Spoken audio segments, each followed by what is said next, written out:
Hello students, आज मैं आपको बताने जा रही हूँ कि हम क्लासेस एंड ऑब्जेक्ट्स को कैसे यूज़ करते हैं और ये इसका बेसिक प्रोग्राम है।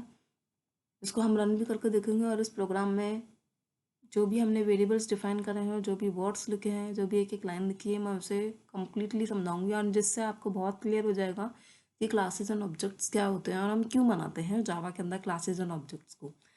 देखिए, सबसे पहले ये जो प्रोग्राम है इसमें हमने ये क्लास डिफाइन करी है बॉक्स नाम से। ओके, तो जब भी हमें कोई भी क्लास बनानी है तो हम उसके आगे ये कीवर्ड लगा देंगे क्लास। ओके, उसके बाद आप कोई भी नेम दे सकते हैं इस क्लास को, जो भी आपका मन करे वो आप नेम दे सकते हैं। लेकिन मोस्टली जब हम प्रोग्रामिंग करते हैं तो हम यहाँ पे जो नेम देते हैं उस क्लास को वो रियल वर्ल्ड से रिलेटेड होता है ना। सपोज करो अगर मुझे वॉल्यूम निकालनी है बॉक्स की, ये मेरे पास एक बॉक्स है। ओके, एंड मुझे इसकी वॉल्यूम निकालनी है।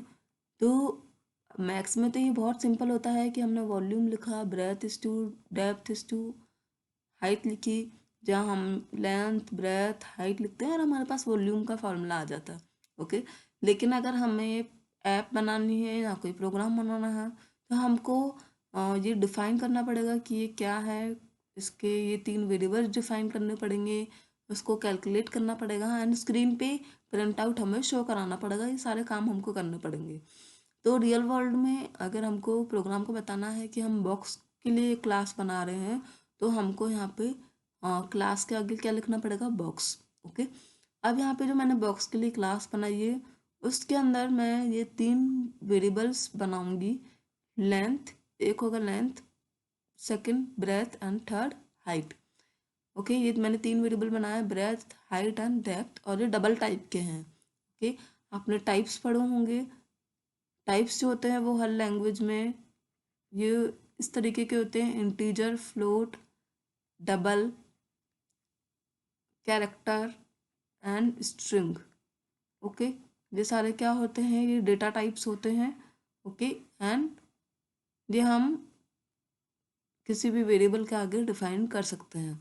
अब इंटीजर जो होता है वो 1 बाइट का, 1 या 2 बाइट्स का होता है। ओके, अभी तो 2 बाइट्स का होता है। फ्लोट जो होता है वो 2 या 4 बाइट्स का होता है, डिपेंड अपॉन कि पीसी कौन सा है आपका। डबल जो है वो 4 बाइट्स का होता है। कैरेक्टर जो है वो 1 बाइट का होता है एंड स्ट्रिंग जो है वो 2 बाइट्स का होता है again.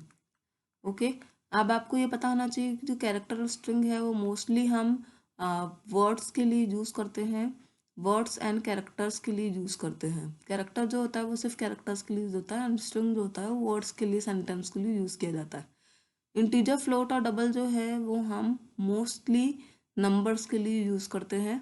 Okay, these are used for, these data types are used for numbers, numerical values के लिए हम इसे यूज़ करते हैं। ओके, सो आई होप कि आपको इतना क्लियर हो गया होगा कि हमने क्लास की बनाई है और क्लास के अंदर वेरिएबल्स जो डिफाइन करे हैं।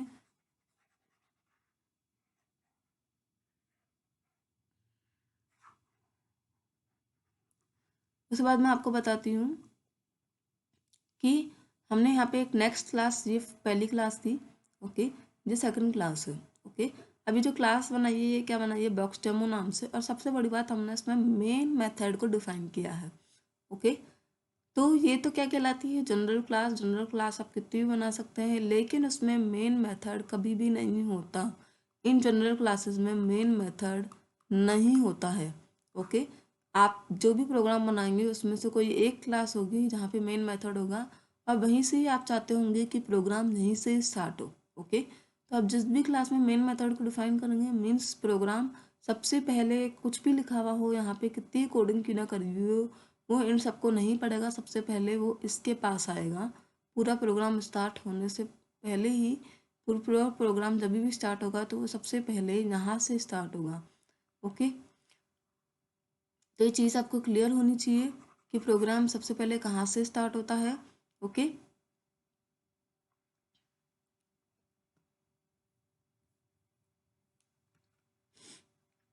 अब हमने यहाँ पे एक बॉक्स, ये जो बॉक्स टाइप का एक ऑब्जेक्ट है। अब हमने क्या पढ़ा है यहाँ पे, क्लासेस और उसके ऑब्जेक्ट्स के बारे में। तो हमने क्लास तो डिफाइन कर दी। अब हम बनाएंगे इसके ऑब्जेक्ट्स। क्या बनाएंगे? उसके ऑब्जेक्ट्स। ओके, यहाँ पे क्लास डिफाइन कर दी और यहाँ पे हम बनाएंगे इसके ऑब्जेक्ट्स। ओके, अब अगर आपको इसका ऑब्जेक्ट बनाना है तो आप क्लास का ऑब्जेक्ट बनाने के लिए क्या करेंगे? सबसे पहले जो भी क्लास का नेम है वो लिखेंगे। आप जो भी क्लास का नेम है वो लिखेंगे। उसके बाद आप उस ऑब्जेक्ट का नेम, जो भी आप उस ऑब्जेक्ट को नेम देना चाहते हैं, उस ऑब्जेक्ट का नेम लिखेंगे। इक्वल्स टू न्यू, ये कीवर्ड है वो आप यूज़ करेंगे। उसके बाद आप इस क्लास नेम के नाम से ही कंस्ट्रक्टर बनाएंगे।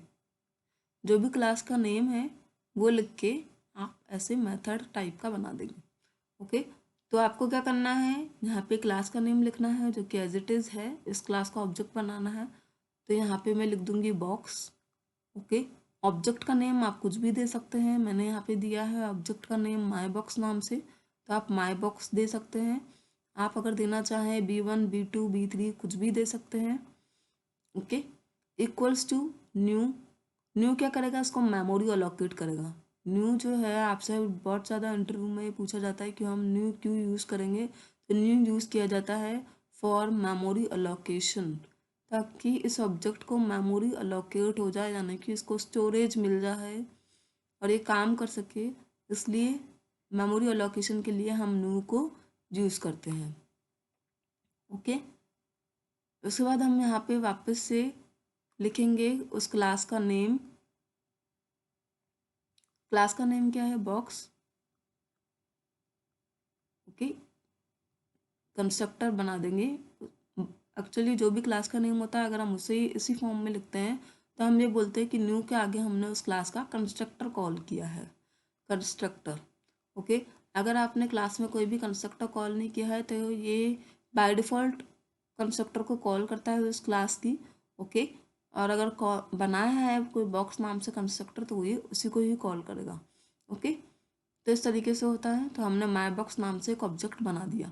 ओके, अब ये जो हमने क्लास का ये जो ऑब्जेक्ट बनाया है वो क्लास के अंदर जितने भी वेरिएबल्स हैं, ये जो आपने यहाँ पे जितने भी वेरिएबल्स बनाए हैं इन सबको यूज़ कर सकता है। ओके, ये इन सबको यूज़ कर सकता है, यानी कि ब्रेथ, हाइट एंड डेप्थ इनको यूज़ कर सकता है। ओके, क्योंकि ये इसी क्लास का ऑब्जेक्ट है इसलिए। ओके, तो माई बॉक्स डॉट, मुझे ब्रेथ को यूज़ करना है तो मैं क्या लगाऊंगी? उस ऑब्जेक्ट का name my box. Okay, dot breadth equals to 10, my box dot height equals 5, my box dot depth equals to 15। Volume, हमने यहाँ पे डबल नाम से वॉल्यूम नाम से एक वेरिएबल बनाया है। ओके, तो वॉल्यूम के अंदर हम यहाँ पे लिख देंगे ब्रेथ इस टू डेप्थ इस टू हाइट, लेकिन हम माई बॉक्स से जुड़े हुए हैं तो माई बॉक्स आगे लगा के डॉट ज़रूर लगाएंगे। ओके, ताकि वैल्यूज आ जाए इसके पास। अब देखो ब्रेथ की जो क्या वैल्यू है 10 है तो इसके पास 10 आ जाएगी। डेप्थ की जो वैल्यू है वो 15 है और हाइट की जो वैल्यू है वो 5 है, तो ये तीनों इसके पास वॉल्यूम के पास आ जाएंगे। ओके, वॉल्यूम के पास क्या आ जाएगी?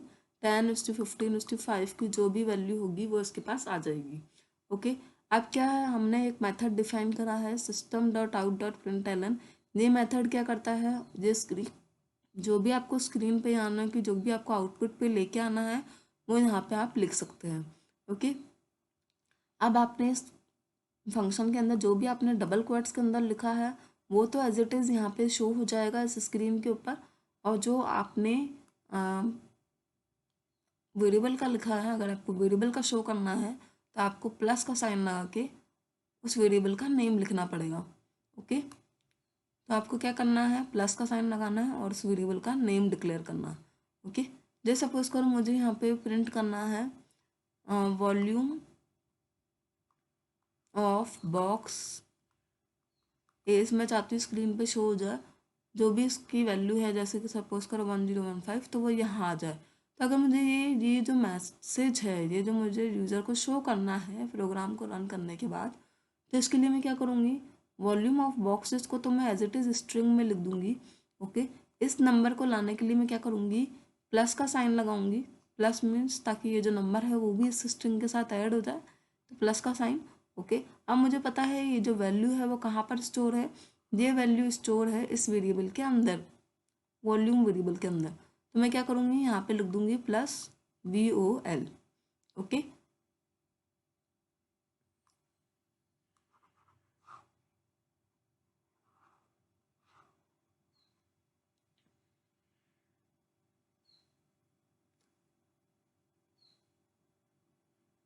तो अगर यहाँ पे जो मैसेज प्रिंट हो जाएगा वो यहाँ पे क्या मैसेज प्रिंट हो जाएगा, वॉल्यूम इज 1015। अगर आपको इस मैसेज को प्रिंट कराना है तो मैं वापस बता देती हूँ, वॉल्यूम इस, ये तो एज इट इज़, ये तो कहीं से भी नहीं आ रहा, तो हम इसे डबल कोट्स के अंदर लिख देंगे ब्रैकेट लगा के, ओके। एंड हमें इसको इसके साथ, इस स्ट्रिंग के साथ ऐड करना है। हम चाहते हैं कि ये पूरा मैसेज ऐसे शो हो, ये इस स्ट्रिंग के साथ ऐड होता हुआ आ जाए, तो हम वॉल्यूम इसके आगे किसका साइन लगाएंगे, प्लस का साइन लगाएंगे। और हमें पता है कि जो वॉल्यूम की वैल्यू है वो किसके पास स्टोर है, वो स्टोर है इस वेरिएबल के पास। तो हम यहाँ पे प्लस के आगे इस वेरिएबल का नेम लिख देंगे VOL। तो इस वेरिएबल के पास जो भी वैल्यू है तो हमारे पास मैसेज में क्या आ जाएगा, वॉल्यूम इज 1015, वो वैल्यू प्रिंट हो जाएगी, ओके। तो ये आपका आउटपुट आ गया, ओके, जो कि आपको स्क्रीन पे शो होगा। अब हम प्रैक्टिकली करके देख लेते हैं कि मतलब ये प्रैक्टिकल रन कैसे होगा। ये मैंने ये पूरा प्रोग्राम यहाँ पे ये पूरा रन करके बना रखा है, ये पूरा प्रोग्राम, ओके। और इसे मैंने सेव भी कर दिया है। सेव हम किस नाम से करेंगे, सेव हम उसी नाम से करेंगे जिस क्लास में हमने मेन मेथड को डिफाइन करा है। हम बॉक्स डेमो नाम से सेव करेंगे, एज इट इज़ जो क्लास का नेम है जहाँ पे हमने मेन मेथड को डिफाइन किया है, ओके। जहाँ पे मेन मेथड को आपने डिफाइन किया है उस क्लास के नेम से ही आप प्रोग्राम को सेव करेंगे।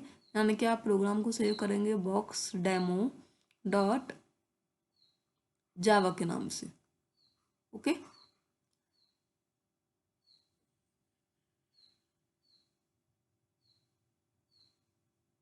तो हमने यहाँ पे यहाँ पे क्लास का नेम है बॉक्स डेमोस, तो हमने बॉक्स डेमोस डॉट जावा के नाम से सेव किया है। अब हम इसको रन करके देख लेते हैं।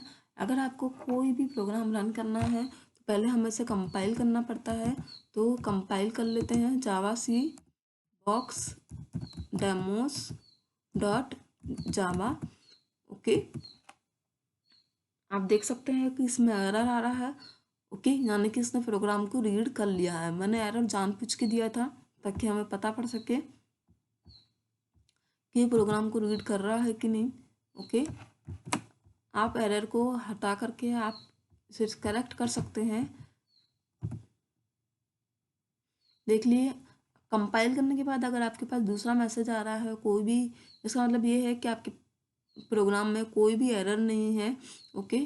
एरर फ्री हो चुका है प्रोग्राम। अब हम इस प्रोग्राम को रन कर सकते हैं बॉक्स डेमोस के नाम से। अगर आपको कंपाइल करना है तो आप जावा सी बॉक्स डेमोस डॉट जावा लिखोगे, अगर आपको रन करना है तो आप लिखोगे जावा बॉक्स डेमोस। आपके पास वॉल्यूम आ चुकी है एंड वॉल्यूम जो है वो 750 है। इस तरीके से आपके पास मैसेज शो हो गया, okay. So thanks for watching my video and please like, share and subscribe my videos.